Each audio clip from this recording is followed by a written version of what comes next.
मैं तुम्हें कुछ शर्मनाक दिखाता हूँ। इसे देखो। ये बूढ़े आदमी जिसे तुम देख रहे हो, ये आदमी ये है Third king of England.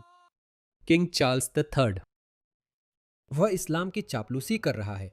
वो जा रहे हैं, वो जा रहे हैं मिलने, मिलने। ग्रैंड मस्जिद में, मुझे नहीं पता कहाँ, मैनचेस्टर या कहीं और, कोई फर्क नहीं पड़ता। उसे देखो। What an embarrassment. राष्ट्रीय शर्मिंदगी का भेष। वह उस धर्म के लिए चापलूसी कर रहा है जो उसके धर्म को नष्ट करने की कोशिश कर रहा है, उसी चर्च का जिसके वह प्रमुख हैं। पिछले 1400 वर्षों से इस्लाम अपने अस्तित्व में आने के बाद से ही ईसाई धर्म को खत्म करने की कोशिश कर रहा है। हालांकि इंग्लैंड का चर्च इतना पुराना नहीं है। ये आदमी किंग चार्ल्स, मैं उसे कक चार्ल्स कहता हूँ। ये कठोर लग सकता है, लेकिन असल में ऐसा नहीं है। अगर आप देखें तो यही मतलब है। वो अपने धर्म को देख रहा है कि उस पर हमला हो रहा है, दूसरे धर्म द्वारा उसे बर्बाद किया जा रहा है, और वो उसी के लिए झुक रहा है। कितनी शर्म की बात है। देखिए, यही है वो। इसे देखो। कैम्ब्रिज सेंट्रल मस्जिद, माफ कीजिए, वहीं आप गए थे, मैनचेस्टर नहीं। किंग चार्ल्स द थर्ड, जानते हो, मैं अभी इंग्लैंड का इतिहास ताज़ा कर रहा था। क्या तुम्हें पता है 17वीं सदी के आखिरी अंग्रेजी गृहयुद्ध के समय राजा कौन था? ओलिवर क्रोमवेल वाला। उसका नाम भी किंग चार्ल्स द फर्स्ट था। किंग चार्ल्स द फर्स्ट अब तक के इकलौते इंग्लिश सम्राट हैं जिन्हें सार्वजनिक रूप से फांसी दी गई थी। और फिर, जैसा आप जानते हैं, ओलिवर क्रोमवेल इंग्लैंड का तानाशाह बना और अपनी मृत्यु तक इसे इंग्लैंड का राष्ट्रमंडल कहा। और फिर मैं हमेशा उसका नाम भूल जाता हूँ, जनरल मंक। General monk. उसने राजशाही को बहाल किया और उसने किंग चार्ल्स द फर्स्ट के बेटे किंग चार्ल्स द सेकंड को वापस लाया, और फिर उसने राजशाही को बहाल किया। और उसके बाद, जो कि 1680 के दशक या कुछ ऐसा था, और तब से यही एकमात्र चार्ल्स है। बीच में कोई और चार्ल्स नहीं था, इसलिए ये किंग चार्ल्स द थर्ड हैं। किंग चार्ल्स फर्स्ट को फांसी हुई थी और किंग चार्ल्स सेकंड को वापस लाया गया था। ये है किंग चार्ल्स द थर्ड। उम्मीद है इतिहास खुद को न दोहराए, क्योंकि कई लोग सिर्फ एक्टिविस्ट नहीं ऐसा कह रहे हैं। प्रोफेसर डेविड बेट्स एक विशेषज्ञ और अकादमिक हैं। उन्होंने कहा कि 2030 तक इंग्लैंड के फिर से एक गृह युद्ध से गुजरने की 5 में 1 संभावना है। 5 में 1 संभावना, ठीक है। और ऐसा क्यों होगा? लोग इतने गुस्से में क्यों हैं? इसे देखिए। यही वजह है कि लोग गुस्से में हैं। क्या आप उन्हें दोष दे सकते हैं? ये एक पुराना वीडियो है, लेकिन इसे देखिए।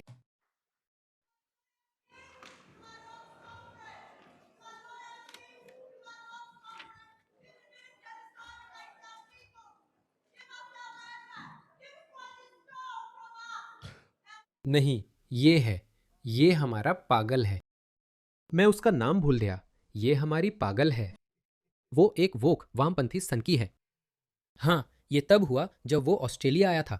वो कहता है, ये तुम्हारी जमीन नहीं है, तुम हमारे राजा नहीं हो। वो दिखावा करती है। मुझे लगता है उसमें लगभग 20% आदिवासी खून है। उसका नाम क्या है? हे भगवान, वो वही मंदबुद्धि है। उसका नाम क्या है? हाँ, सेनेटर लीडिया थॉर्प। वही लीडिया थॉर्प है। वो एक सेनेटर है।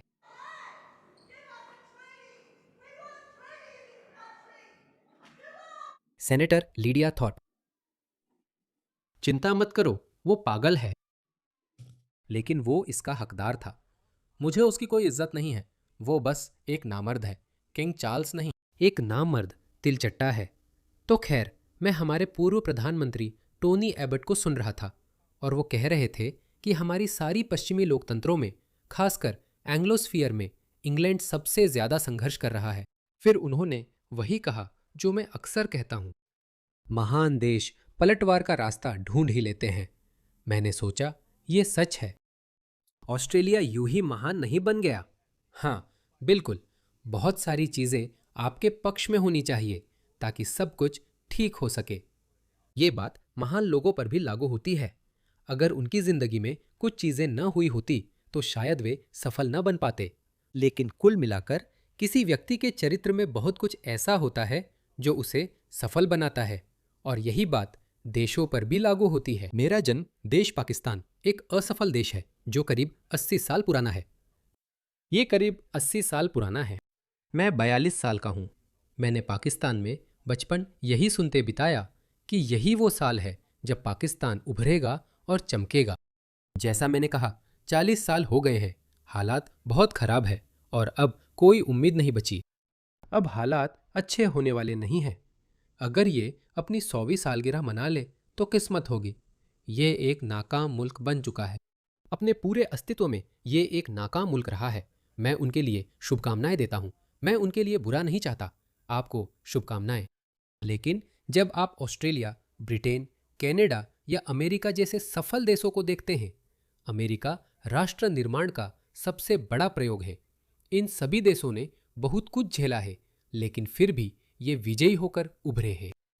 यह इन देशों के चरित्र को दर्शाता है। फिर मुझे 17वीं सदी की आखिरी अंग्रेजी गृहयुद्ध याद आई। मैं सोच रहा था, पता है, ओलिवर क्रॉमवेल तानाशाह बन गया था। जानते हो उसे क्या करना चाहिए था जब उसने किंग चार्ल्स को हटाया? क्योंकि वह संसद का प्रतिनिधि था और किंग चार्ल्स प्रथम कोई भी शक्ति छोड़ना नहीं चाहता था।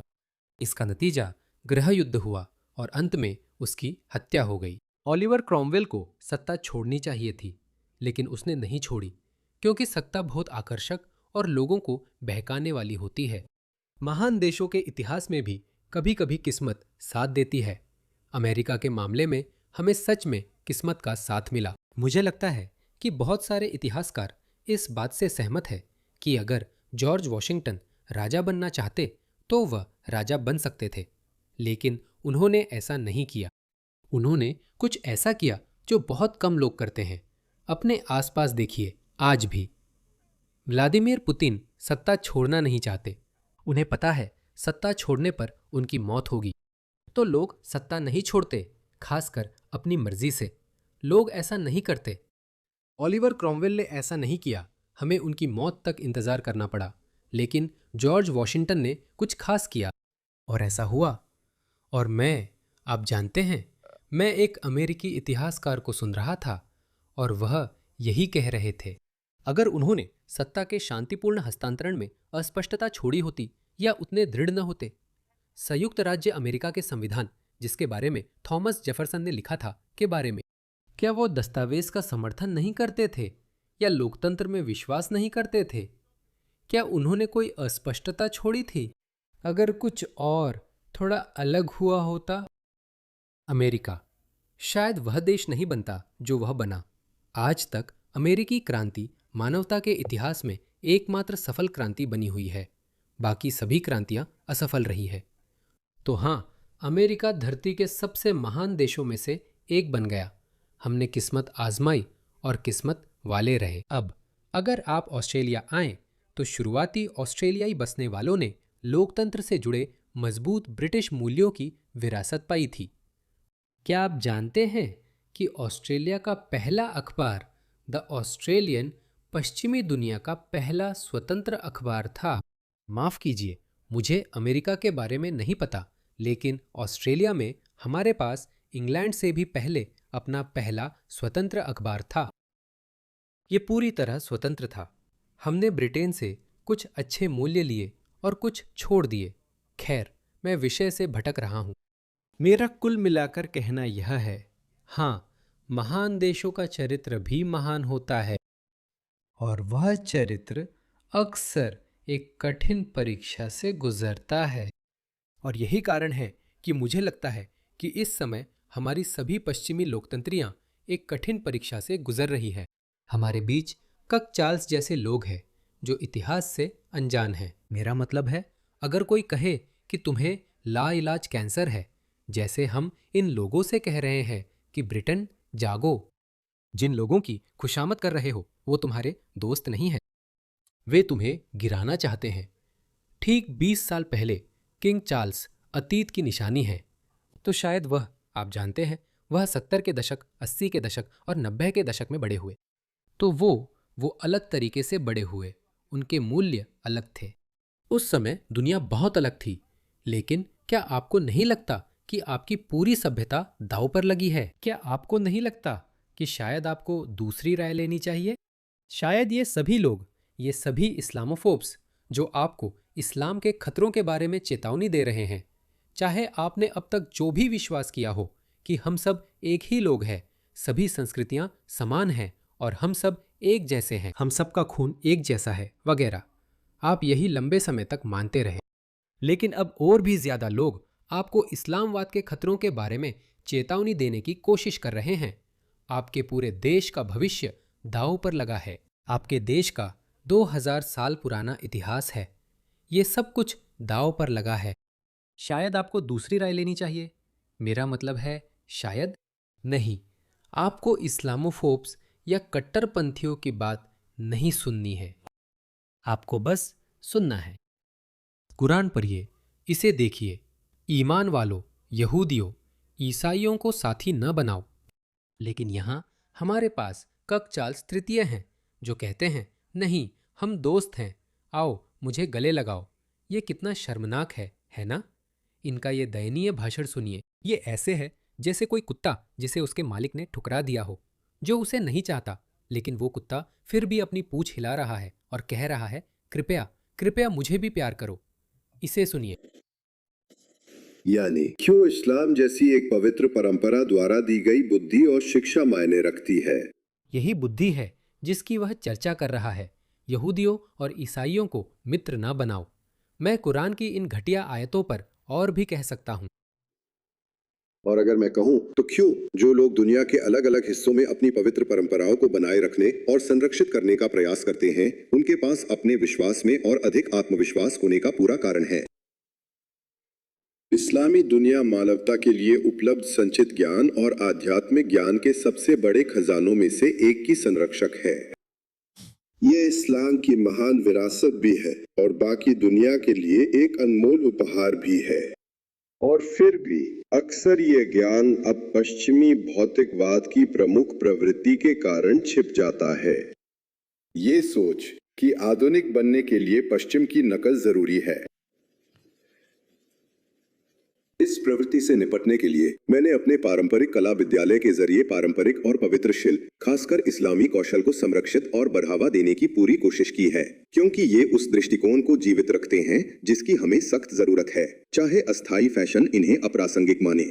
जैसा कि मैंने कहा, ठुकराए हुए कुत्ते की तरह इन मुसलमानों की सुनिए कि ये इस्लाम के बारे में क्या सोचते हैं। मैंने आपको कुरान पढ़कर सुनाई, लेकिन अगर आप उस पर और स्पष्टीकरण या और व्याख्या चाहते हैं तो इन मुसलमानों की सुनिए। हमारे धर्म में ये है कि हमें अल्लाह की खातिर उनसे नफरत करनी चाहिए। हम वही पसंद करते हैं जो अल्लाह को पसंद है और उनसे नफरत करते हैं जिनसे अल्लाह नफरत करता है। हम एक दूसरे से प्यार या दोस्ती नहीं करते, हमारी सोच भी अलग है। क्या यह स्पष्ट है? हम दुश्मन हैं।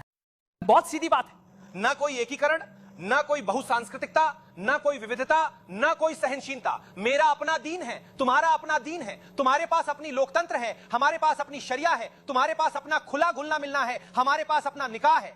अपने बाजार में अपनी धोखाधड़ी, अपने क्रेडिट कार्ड्स, हमें पता है। हमारे पास अपनी आर्थिक व्यवस्था है, हमारी अपनी विदेश नीति है, हमारा अपना दीन है।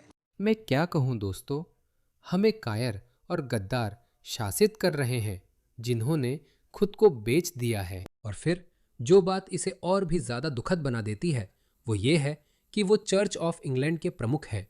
चर्च ऑफ इंग्लैंड की इस्लाम, न कि कट्टर मुस्लिम या ये मुस्लिम या वो मुस्लिम। इस्लाम एक संस्था, विचार या विचारधारा के रूप में नफरत करता है और इसे खत्म करना चाहता है।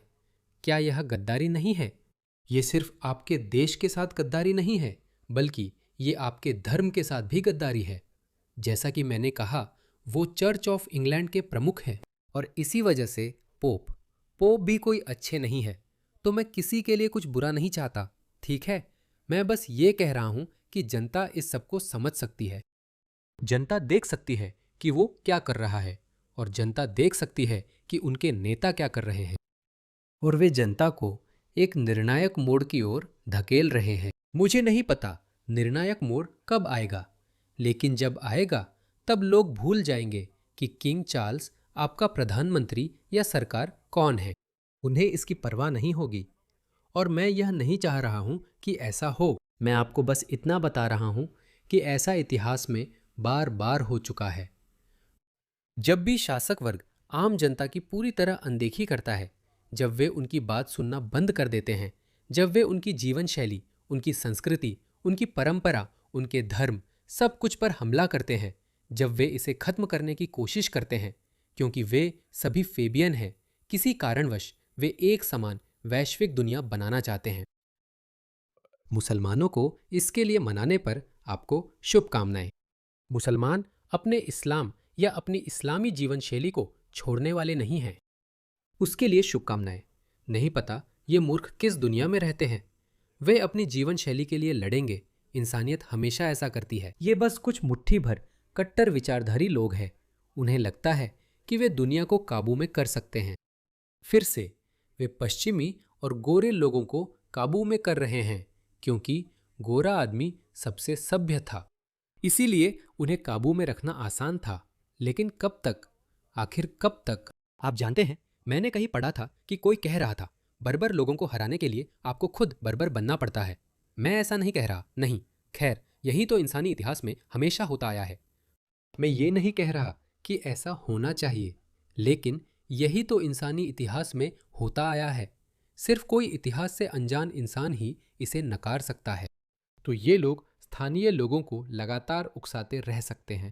ये लोग Australia, UK, Canada, America, France या जर्मनी में रहने वाले पश्चिमी लोगों को लगातार भरमाते रह सकते हैं। हमारी सभी पश्चिमी लोकतंत्रों को इस अनैच्छिक बदलाव से गुजरना पड़ रहा है। किसी ने भी इसके लिए सहमति नहीं दी थी, लेकिन क्योंकि उनके पास होम लोन थे, बिल थे, इसलिए उन्होंने चुप्पी साध ली। ये हमेशा ऐसे नहीं रहेगा। ऐसा नहीं हो सकता। ऐसा होने वाला नहीं है। भूल जाओ, वे लोगों को कोने में धकेल रहे हैं। जब लोगों के पास कुछ नहीं बचता, वे बाहर आकर उसी के लिए लड़ते हैं जिसमें वे विश्वास करते हैं या जिसे अपना मानते हैं, जिसे वे बचाने और लड़ने लायक समझते हैं। शुभकामनाएं। शुभकामनाएं। अपनी चालाकी अपने पास रखो, लेकिन ब्रिटिश जनता तुम्हारे लिए ऐसा नहीं करेगी।